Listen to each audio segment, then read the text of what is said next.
Hi everyone, I'm bringing you another episode of Real Talk where I express my raw and real thoughts about beginning my art journey at the age of 39 as a first-gen Mexican American. Now, as with new hobbies, sports, etc. that you participate in and have the intention of progressing, one cannot ignore the basics. And in my case, that means drawing basic shapes.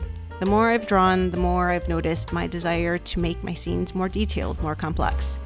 I don't want my characters and their worlds to be as flat as pancakes forever. They need to come to life a bit more, like soufflés.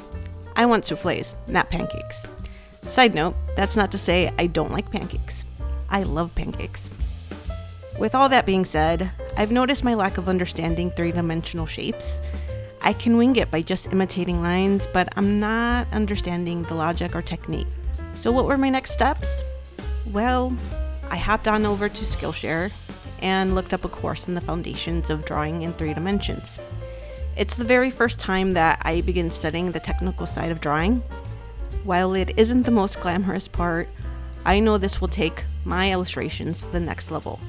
And although I thrive on drawing cute characters and playing with color, I'm aware that I can start at the end in order to become the creative expert of my dreams. And before I move on to showing you my rough attempts to perfect the basics, I want to send a huge shout out to Skillshare. I've had my subscription for nearly a year and it has been so worth it. Skillshare is a kick-ass platform that has given me access to a wide array of art classes. The teachers on there are of high caliber.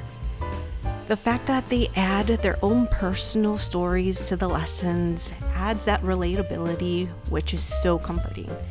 I've become inspired to push my boundaries and try different art supplies as well. The more I learn from Skillshare, the more drawn I feel to eventually put together an art portfolio and apply to an illustration course in Glasgow. But one step at a time, right? So let's get into it. I decided to take a course called Drawing in 3 Dimensions Part 2 of the Drawing Laboratory, taught by Brent. Brent is an amazing teacher. He breaks the material down so I understand the whys and the hows. After watching the first lesson on the sphere, I began practicing. I did have to go back and rewatch certain bits a few times. Sure, circles seem painless to draw, but spheres are different. Perpendicular lines is a phrase I haven't heard since my undergrad days.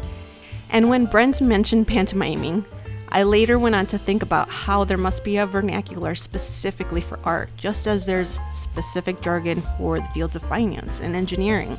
Mind blown. But I should clarify that hearing pantomiming for the first time, my instant reaction was less academic driven and more like, what the fuck? Anyways, I practiced my spheres with a concentration that would rival a scientist.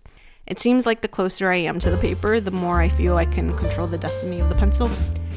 I drew spheres of all sizes, making sure the perpendicular lines were always present and proportions were equal. I definitely had to do a lot more erasing than Brent, and I know I would need to draw more than the 25 spheres that Brent suggested as the minimum for practice. While I haven't entered the hundreds for drawing spheres just yet, I moved on to the second lesson, which introduced the cylinder. Oh dear. The cylinder. How much I don't like drawing you. This one was really rough, everyone. It's not just about the perpendicular lines anymore. It's about the equidistance between your reference points and having your lines on each side slightly slant. What gets me every time is drawing the second ellipse, the one that appears smaller. It's the very last step to completing the shape, and I feel I erase the most here, fighting the urge to not just tear the whole page out and toss it into the bin. Brent recommends practicing cylinders that are positioned horizontally as well, which I totally embraced with overwhelming enthusiasm. The second to last suggestion of the lesson was practicing a cylinder with overlapping ellipses, and that's where I had to put my foot down and say, Brent, enough. And of course, I couldn't hide away the shock on my face when Brent recommended I draw hundreds of cylinders to get the most out of the lesson. And so I decided the best decision forward at that moment was to close up shop and return the next day with ambitious eyes and a hopeful smile, which of course quickly vanished once I began to practice the overlapping ellipses. The practice was ugly. My cylinders looked awkward. They looked nothing like Brent's. I was deeply humbled and deeply grateful I had my Gone Christmas mug nearby to cheer me up. I continued to practice until I drew 25 cylinders in total, barely avoiding a tantrum from unfolding. The motivation to continue drawing something that you're just not nailing can be hard to maintain. It's so easy to just decide to draw for fun instead and leave the technicality out of it, but that's just not me. I'm a lifelong learner and too stubborn for my own good. Maybe next time though, I'll serve myself less coffee so the emotions are not running so high. As with most things, I underestimated these basic shapes. And considering how unnatural and rusty it felt, I've decided to take some time out of each day and practice.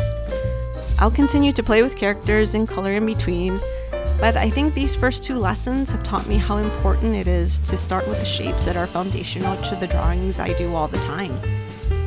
Thanks for hanging in there with me, everyone. Gonna remain cool, collected, and of course real over here.